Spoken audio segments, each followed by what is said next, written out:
Hello and welcome to another edition of Sun Dragon Tips and Tricks. I'm Rebecca.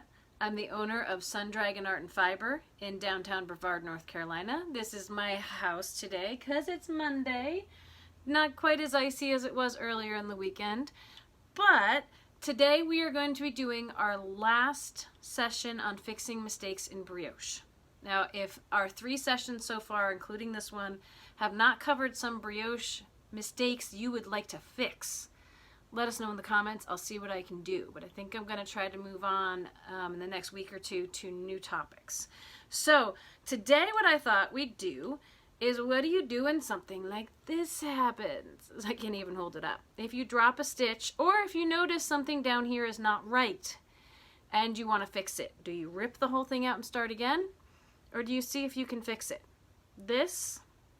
I used to say, when things fall off the hook or the needle, don't scream and yell and don't pull anything. And now I say, scream and yell as loud as you want, get your energy out, just don't pull anything. Because that, notice I'm not pulling on it, it's not going any further, that is fixable. And that is fixable with a crochet hook of any size, but something that's comparable to what you're using is great. We will talk about that. I've drawn a couple of things out to show you how this works. If you haven't already watched my Fix Your Mistakes picking up a drop stitch for regular knitting, I really recommend you do so. But this is how you do it in brioche. There's added steps because there's added things happening here that we need to take account of. So let's get to it. I'm not refilming the beginning and end of this, but quick addition. I realized in filming this, the way I've been picking up brioche stitches isn't exactly right if you want to be able to tink and do all these other things later. So I've refilmed, or I'm about to refilm, the drawing and the doing part of this. So you may have seen an earlier Instagram post of whiteboards that are totally going to change now, but I figured it out. Let's see if I can communicate it effectively to you. Let's get to it. Fixing Mistakes in 2-Color Brioche, Episode 3. Picking up drop stitches. Save this one for last because it's a little more complicated, but you can do it. Stick with me through this. You can figure it out. It is pretty awesome, and all you need is a crochet hook to help you out. So, picking up drop stitches, this is also if you see a mistake and you want to drop down to it. So it's drop stitches if something falls off and starts to unravel. It's also if you want to drop down and fix something. Can you do that without ripping everything out? I say yes. We can do it. Things to keep in mind for all knitting. It's easier to fix it from the knit side. What I mean by this, if you're using a crochet hook, you are pulling stitches towards you when you fix it from the knit side. Knit side is when we see the front side of the knit stitch, which can often look like a V or like a heart facing you, because then you're pulling loops through other loops towards yourself, rather than when you fix a purl stitch, you pull loops away from you through other loops. So always easier to fix from the knit side. Keep that in mind. In brioche, for these last two, every stitch needs a wrap. Even though when you're working it, you're working, slipping and wrapping, working, slipping and wrapping. The next pass, what was worked is slipped and wrapped. You don't need to be able to process all of that to just know that every stitch has a wrap. Once it's under your work and hanging off of the needle, every stitch has a wrap. So you need to keep that in mind. Every stitch needs a wrap. That is important in knowing how to pick it back up and get it back to the top. The other thing to keep in mind is wraps will need to be the opposite color. So we're going to talk in this video about loop color and wrap color, and they are opposite. And that will help you keep track of what has to happen where. As I mentioned before, the simplest way to do this is to grab a crochet hook. And when I think about a crochet hook, often there's a little divot for your thumb, but not always. There's the end hook itself. and what I like to call the workspace is between the end hook and where you normally keep your thumb. So keep that in mind. All right, let's go through these steps. The first one, when you first have a drop stitch or you've pulled down to a spot, you want to secure the loop you can see, which will look like, it'll actually look like a loop that is secured by a knit stitch, not a strand that is running straight across. The first loop you can see, secure that loop on the hook workspace. And I have an arrow here. You want to put your crochet hook through from either, we can call it front to back or bottom to top. You want to be pushing away from yourself when you put that hook in. The next step, you want to find the next strand of the other color so your loop has a wrap. Remember, each loop has to have a wrap. So that's 2 pieces of yarn on the hook. Next, you actually want to get 2 more strands. 1 strand of both colors, that's 2 more strands onto your hook. It will count as the next stitch and its wrap, if you need to think about it logically to help you process what's happening. You're getting a strand of both colors from what we would call the ladder of runaway strands. We do need to climb the ladder. We need to do it in the right order. So you're going to have 4 pieces of yarn on your hook. You're going to have the 1 loop and 3 strands. 4 yarns total on your hook. Stick with me here. You're going to pull the loop colored strand. It should be the topmost strand of all the ones you have stacked there. Hang on for the pictures in the yarn. Follow me on this. The loop colored strand is going to go through or under. It's going under the other strands and through the loop. Through or under everything else on the hook. When you finish this step, you will only have 1 yarn on your hook. To finish the repeat, so you can keep going, you need to slide the hook back under the top strand of wrap color. You pulled it through that, but then you need to duck back under. And why we're doing that is we need the current loop to have a wrap. After that, you're going to repeat from step 3. So these are what you repeat.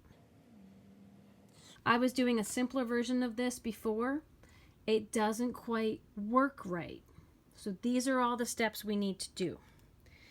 When you're starting with a 1 through 5, and then you're repeating these 3 steps. So you have a current loop and a wrap.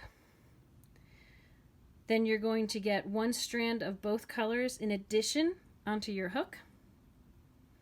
Pull the loop colored strand that's at the top through everything else, through or under everything else, and duck back under the top wrap colored strand. Let's see if we can make this make a little more sense over with the pictures. All right, here we have, I numbered these for how it should look when you have finished the step. And I'll try to write arrows and do things of how the step is going to go, because there is a lot going on here, but we can do it. So step 1 was secure your loop on the hook workspace. So what we have is we have all of our ladders that we need to climb. We have the loop on the hook workspace. It is over a stack of knit stitches, and it's the same color as them. Let me color code them how they will probably look. Now they might not look all stretched out like this. As we're going to see with the real yarn, they'll look kind of floppy and everything. And there'll be a lot of stuff on either side, but I really wanted to boil down and focus just on what you have to do to fix this. Let's color code.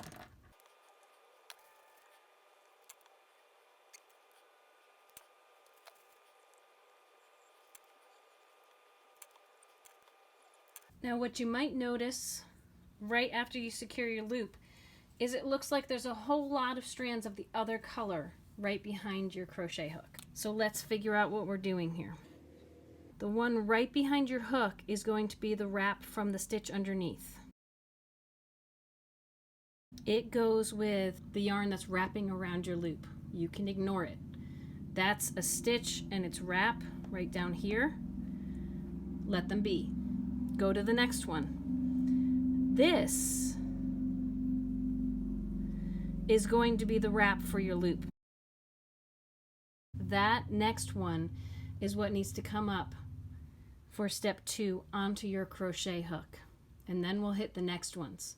So this loop wrap needs to come up onto your hook.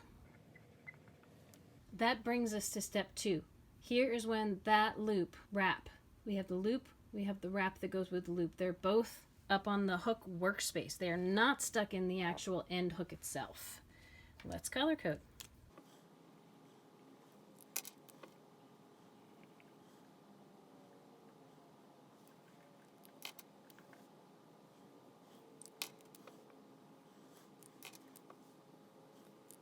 So once the loop wrap has been brought up, the strand of the other color, we have a stitch and its wrap. Now to fix the next part of this, I'll put a note in the editing, but I'm going to change this up. So we're talking about current steps.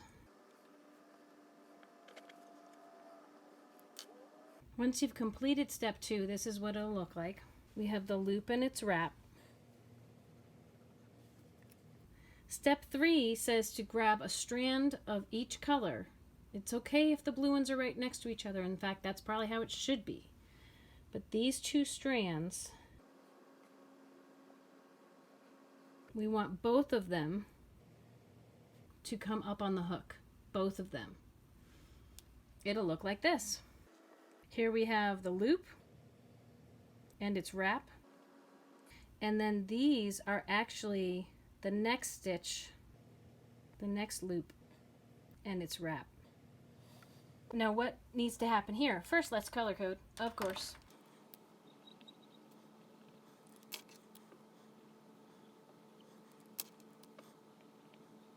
There are 2 things that are pretty important here. What is caught in the hook needs to be the same color as the loop. This strand of loop color needs to go under everything and out the other side. When you do that, it will look like this.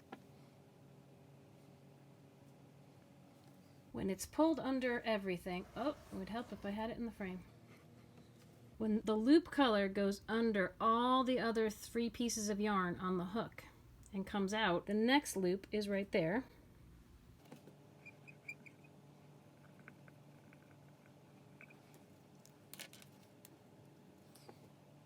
Your first loop and its wrap are now underneath the hook.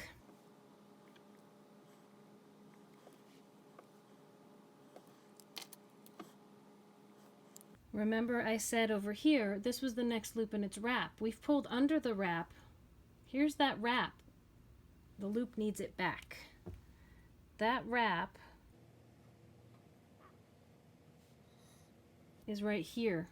The hook needs to duck back under it to put it back on the hook here. So this wrap needs to come up onto the hook for step 5. Or you need to slide the hook under, whichever way makes more sense to your brain. When you do that, we'll have it look like this.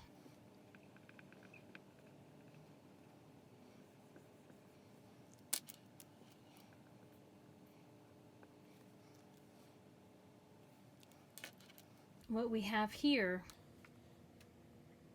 this is the next loop that we have created, and this is its wrap. We just had to make them go in the right direction to do the next step. We would go back to step 3, which was to get a strand of each color. Look, it's right there. These strands now have to come up on the hook, and the process repeats, steps 3 through 5. That was a lot of information to throw at y'all, but once you get the rhythm, it really works well. Let's see how it works with real yarn.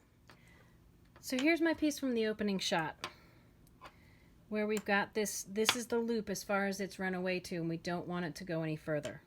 Remember what I said, if you find it on this side, your nice rows of V's and something crazy's happening in the middle, that's the purl side of these stitches.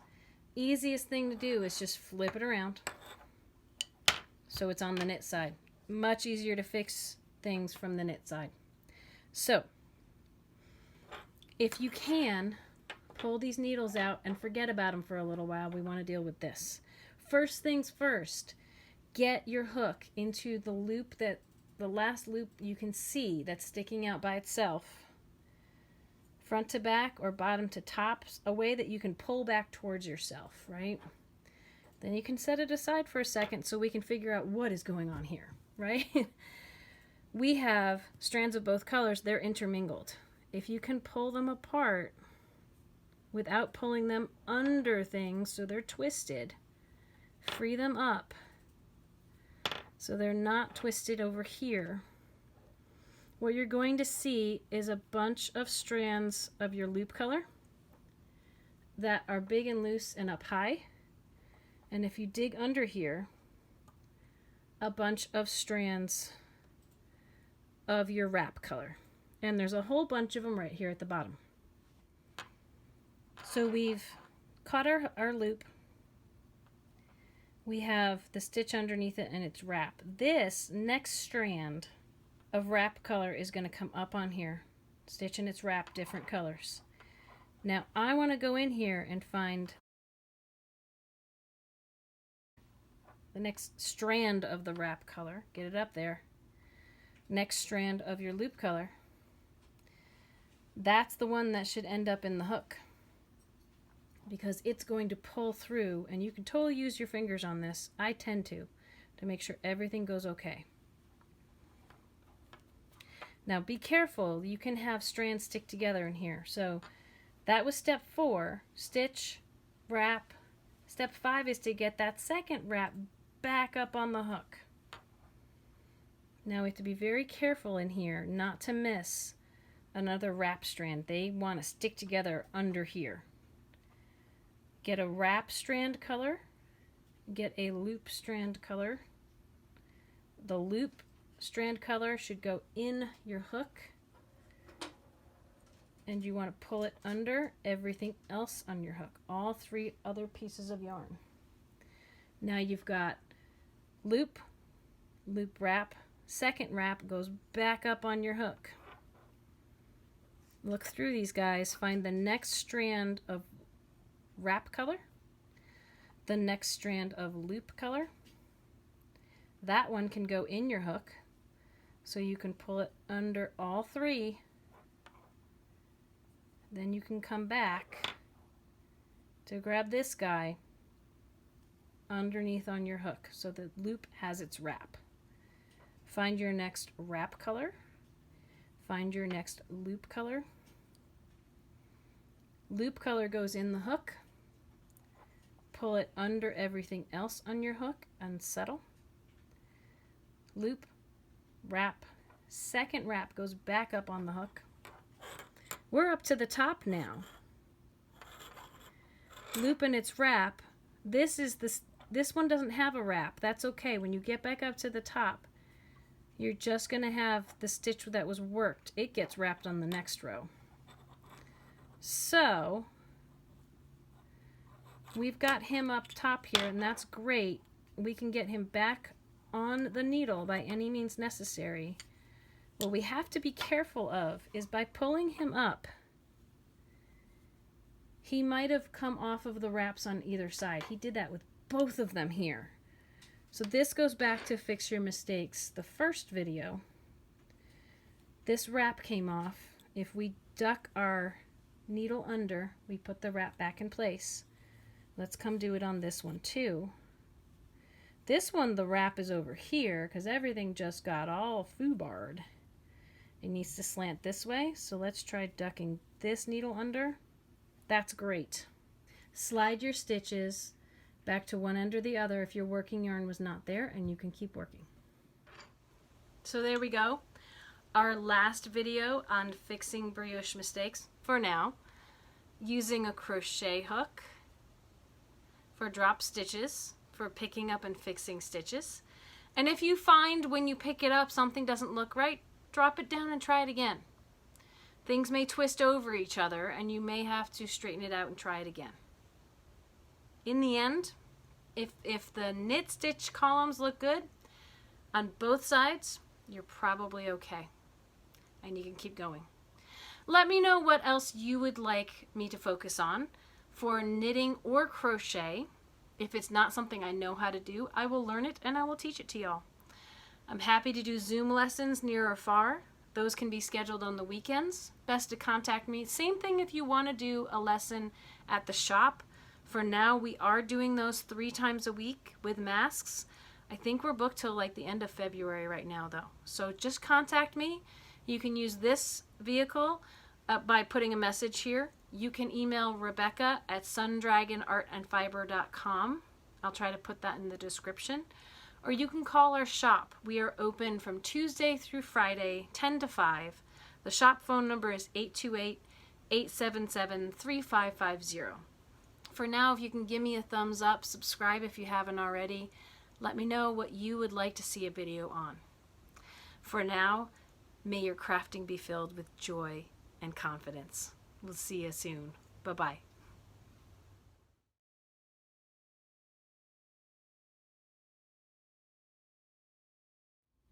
You don't think it was caught on film?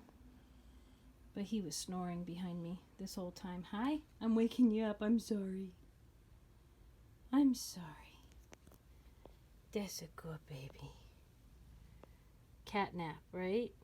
Yes. Yeah.